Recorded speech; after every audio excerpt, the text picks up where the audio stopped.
பெண்களுக்கு எதிராக பாதுகாப்பு இல்லாத ஒரு சூழல், அதே போன்று போதைப் பொருள் பழக்கம். அந்த போதைப் பொருள் பழக்கத்தால் பல குற்றங்கள் நடைபெறுவதாகவும் சட்டம் ஒழுங்கு சீர்கெடுவதாகவும் பெரிய அளவு பேசப்பட்டது.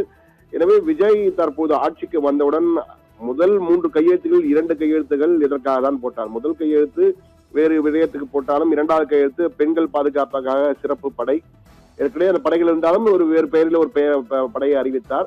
அதே போன்று 3வதாக போதைப் பொருள் தடுப்பு சிறப்பு படை என்ற வகையிலே ஒரு படையை அமைத்திருக்கிறார். ஏற்கனவே நர்காட்டிக்ஸ் பீரோ என்றெல்லாம் இருக்கிறது. ஆனால் இதற்கு முக்கியத்துவம் கொடுத்து இந்த படை செயல்படும் என்ற வகையிலே தன்னுடைய நேரடி கண்காணிப்பின் கீழ் இந்த துறை செயல்படும் என உத்தரவிட்டிருக்கிறார். அது மட்டுமல்ல, தற்போது சிஎம் விஜயினுடைய முக்கிய டார்கெட், அடுத்த டார்கெட், முக்கிய குறி என்னவென்றால் பள்ளி கல்லூரிகள் தான்.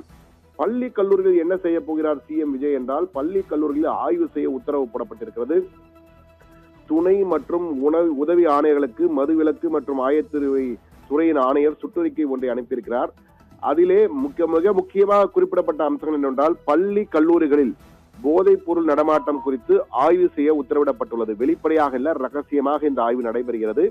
அதே போன்று வெறும் கல்லூரி வளாகங்கள் மட்டுமல்ல, பள்ளி வளாகங்கள் மட்டுமல்ல, மாணவ மாணவியர்கள் தங்கும் விடுதிகள் மற்றும் பேருந்துகள், அதே போன்று மாணவர்கள் அதிகமாக கூடும் இடங்கள் ஆகியவற்றில் எல்லாம் தொடர்ச்சியான ஆய்வுகளில் ஈடுபட வேண்டும். ஈடுபட்டு அது தொடர்பான அறிக்கைகளை உடனுக்குடன் சமர்ப்பிக்க வேண்டும். இதை என்னுடைய நேர்பார்வையில நான் பார்க்க போகிறேன் என்ற வகையிலே சிஎம் விஜய் உத்தரவிட்டிருக்கிறாராம்.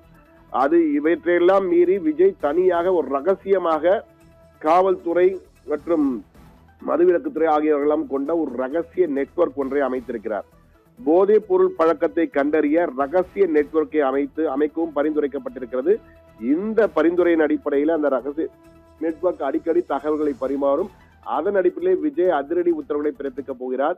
போதையை ஒழித்தே தீருவேன் என்ற வகையிலே தற்போது கரம் கட்டி இறங்கியிருக்கிறார் என்று கூறுவார்களே, அது போன்று வழக்கு மொழியில் சொல்வார்கள். அது போன்று சிஎம் விஜய் தற்போது இறங்கியிருக்கிறார்.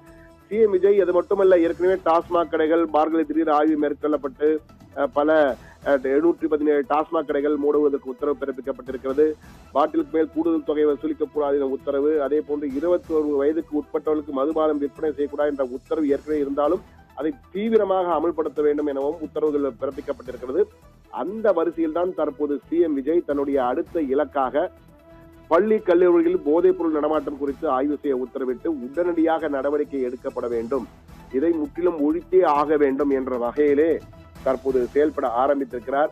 கள்ளச்சாராய விற்பனை செய்ய வாய்ப்புள்ள இடங்களையும் கண்டறிந்து தொடர்ந்து கண்காணிப்பது மற்றும் அரசு அனுமதித்த நேரங்கள் தவிர்த்து மற்ற நேரங்களில் சட்டவிரோதமாக மதுபான விற்பனை தடுப்பதற்கும்